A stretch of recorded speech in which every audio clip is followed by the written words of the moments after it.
Doug from Santa Barbara, California. Longtime listener. I couldn't tell you for how long. I just celebrated a 10-year wedding anniversary, and I know I've been listening since before then. I love it. Happy anniversary, by the way.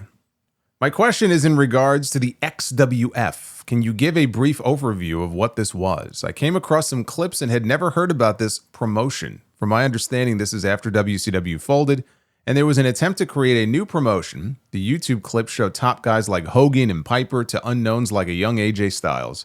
It also appears these tapings were held at Universal, where TNA would later be taped. Any correlation there?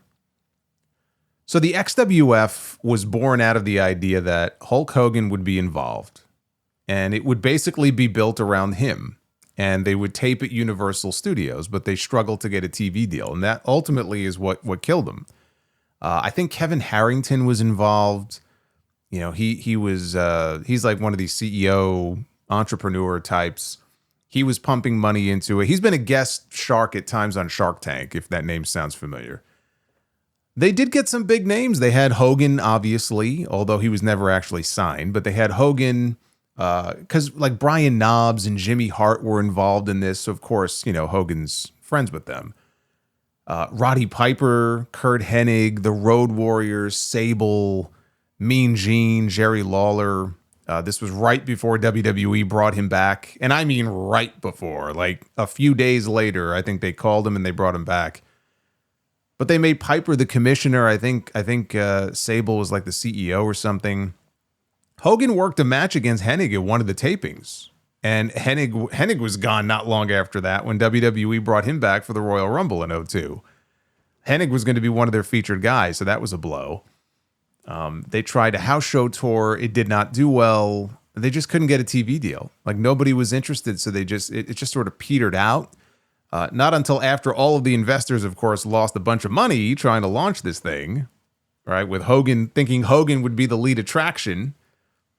And maybe with Hogan as the lead attraction, it would have had a shot. I think it would have had a shot, but he wasn't committed to it. He never signed an actual contract with them.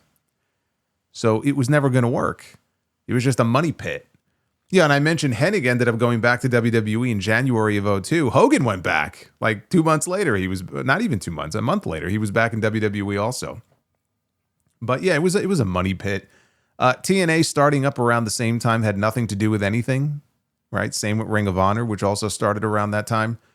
So there is no correlation there. TNA didn't even start taping at Universal until like 2004. So there's no connection between the two. Adrian from Melbourne, Australia. A few weeks ago on TNT, somebody asked the question of what makes a great promo. And you replied with saying authenticity. Given that Femi's Nigerian accent is not his actual accent, do you think that will hinder his ability to stay a main event act for years to come, at least in the sense of selling a match with his mouth? Also on the Sound Off last week, you mentioned being a big star in the wrestling industry does not necessarily need to be validated by having ever worked for WWE. Can you give a few of your biggest examples of this? Who are your top 3 wrestling stars that did not make their name in WWE? Well, first of all, on Oba does have a Nigerian accent. He lived there until he was 19. He just exaggerates it for TV. So it's not like he isn't authentically Nigerian. Does he speak that way when he's having like a conversation behind the scenes with somebody? Not exactly. Again, he kind of amps it up and embellishes it a little bit, but he is Nigerian.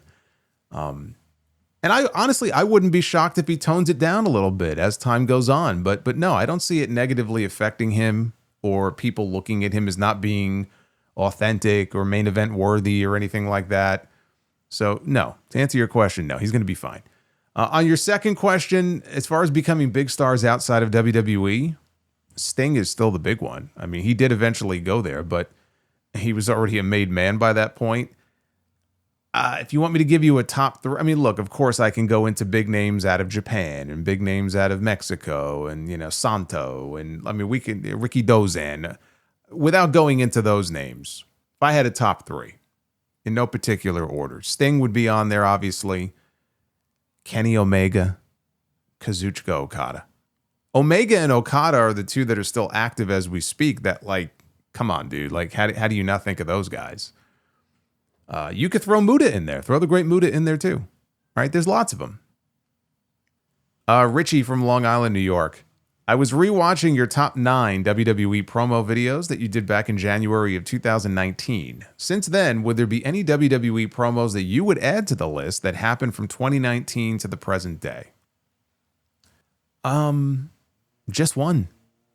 I think just one, the CM Punk one that he did this year, heading into WrestleMania, where he just torched everybody. Roman Reigns and Pat McAfee and The Rock and Ari Emanuel, that promo. Because I thought it was more of a pipe bomb than the OG pipe bomb was. Even though that one has a lot, obviously that one's a lot more impactful and more memorable.